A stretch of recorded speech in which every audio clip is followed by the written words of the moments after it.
Bonjour, bonjour, bonjour, c'est la reine de Séba, c'est Ange, votre sœur. Comment allez-vous? Vous m'avez manqué.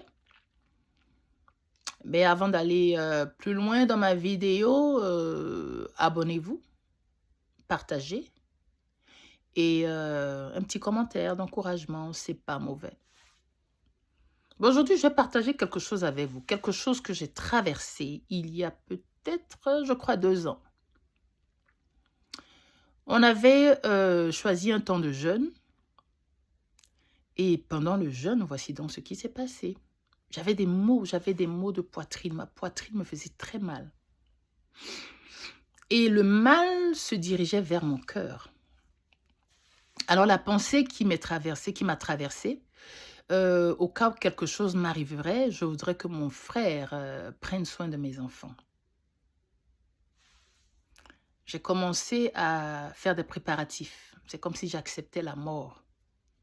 Et je voulais aller en urgence. Dans la douleur, j'ai vu une vision. Je me suis vue. J'étais réveillée, hein, ce n'est pas un rêve.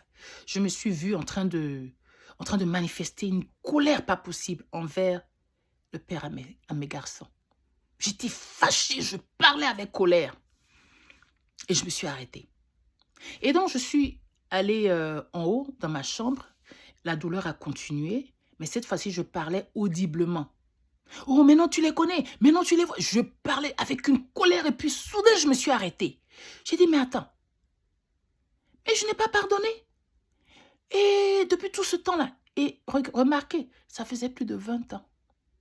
Plus de 20 ans.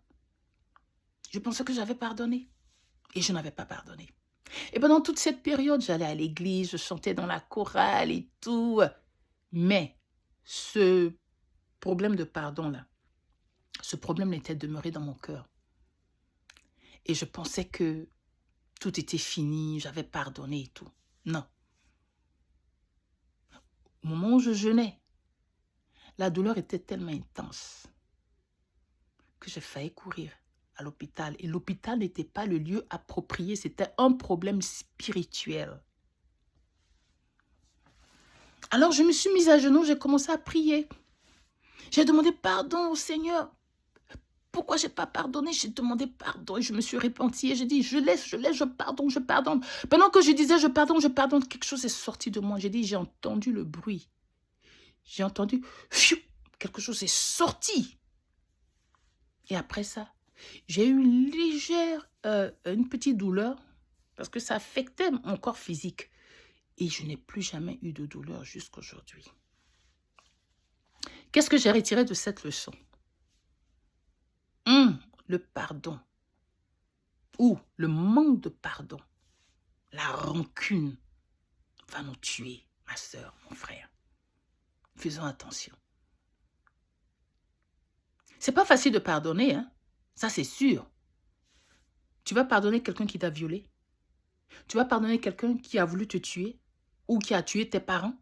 Tu vas pardonner quelqu'un qui a violé tes enfants?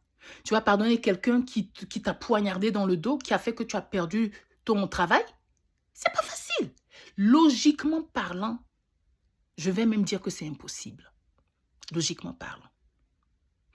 C'est là où l'intervention divine est required. Je ne sais pas comment on dit le mot en français. Est nécessaire, voilà. Est nécessaire. Il n'y a que Dieu seul. Il n'y a qu'en Dieu seul que cela est possible. C'est lui seul qui peut nous donner ce cœur-là pour pardonner. Sinon, nous-mêmes, on ne peut pas. Nous sommes des rancuniers. Dans ma leçon aujourd'hui, demande au Seigneur de te donner un cœur qui pardonne. Un cœur qui laisse tomber. C'est pas possible avec toi. Tu ne peux pas le faire. Mais si tu vas devant Dieu, que tu dis, papa, j'ai un problème, je n'arrive pas à pardonner. Je suis rancunière. Je garde des choses dans le cœur. Il va te révéler la formule. Je parle aux chrétiens. Il va te dire ce que tu dois faire. Mais seulement, il faut aussi être obéissant. Il faut que tu obéisses. Libère-toi. Parce que quand tu ne te libères pas là, c'est toi qui te détruis. Ce n'est pas la personne. C'est toi. Chaque fois que tu vois la personne, ton cœur bat. Tu es en train d'affaiblir ton cœur. Ton cœur bat. Et le fonctionnement de ton cœur va dégénérer. Et ça va agir, ça va impacter tout ton corps physique. Alors que Dieu veut que tu vives longtemps. Donc c'est ma petite leçon d'aujourd'hui. Pardonne. Je t'en prie. N'attends pas forcément de jeûner. Mais ce que j'ai aussi dit, c'est que le jeûne, pour moi, c'est comme un détox.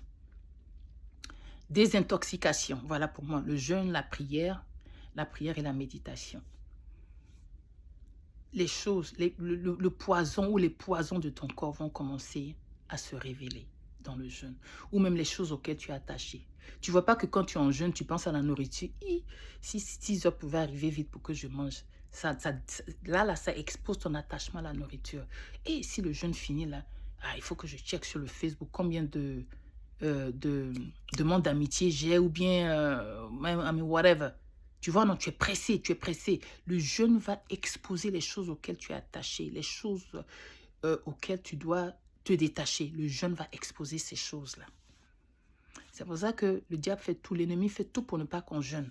Il met la nourriture devant nous. Pendant que tu jeûnes, il y a une vieille sauce du village là qui va commencer à se sentir dans tes narines. La nourriture. Donc, ma soeur, mon frère, c'est pour te motiver. Non, c'est sérieux. Je ris, mais c'est sérieux. Il faut vraiment, vraiment qu'on jeûne. Il faut qu'on jeûne, il faut qu'on prie, il faut qu'on médite la parole de Dieu. La Bible dit que, faute de connaissance, mon peuple meurt. Le jeûne, c'est aussi connaître les choses de Dieu. Le jeûne fait partie de... Il faut connaître l'apport du jeûne, les conséquences du jeûne, ce que le jeûne peut t'apporter. La prière, il faut connaître ce que la prière peut t'apporter, l'impact que la prière a dans ta vie, la méditation de la parole de Dieu. C'est des choses que nous devons connaître. L'ennemi ne veut pas qu'on connaisse ces choses-là. Et donc, je te motive à faire cela. Je t'en prie, pardonne. Pardonne. Demain n'est pas garanti. Libère ton cœur. Ok? Je voudrais aussi demander à quelqu'un, veux-tu accepter Jésus-Christ dans ta vie? Tu as cherché partout. Tu es allé chez les féticheurs, tu es allé chez les marabouts, tu es allé chez les occultistes, tu as tout cherché. Tu n'as même pas de paix en toi, au fond de toi. Tu n'es pas tranquille. Tu n'es pas tranquille. Viens goûter à mon Jésus. Il est doux, il est bon. Je ne te dis pas que tout va être en rose. Je n'ai pas dit ça. Tu vas traverser des situations, mais il sera là pour t'aider. Viens goûter à mon Jésus. Essaie mon Jésus et tu me diras. Amen. C'est lui qui m'a donné cette force. Cette force n'est pas venue de moi-même, c'est lui qui me l'a donnée. Et donc je prie aujourd'hui que tu l'acceptes comme ton Seigneur et Sauveur. Tu veux faire cette prière avec moi? Père éternel, j'ai entendu parler de toi. Pardonne mes péchés, ce que j'ai fait consciemment et inconsciemment. Je t'accepte aujourd'hui comme mon Seigneur et Sauveur. Et je te dis merci de permettre aujourd'hui que je sois parmi les enfants de ton royaume. Au nom de Jésus-Christ, j'ai prié. Amen. Que Dieu te bénisse. Que Dieu vous bénisse. Et à la prochaine. Bye bye.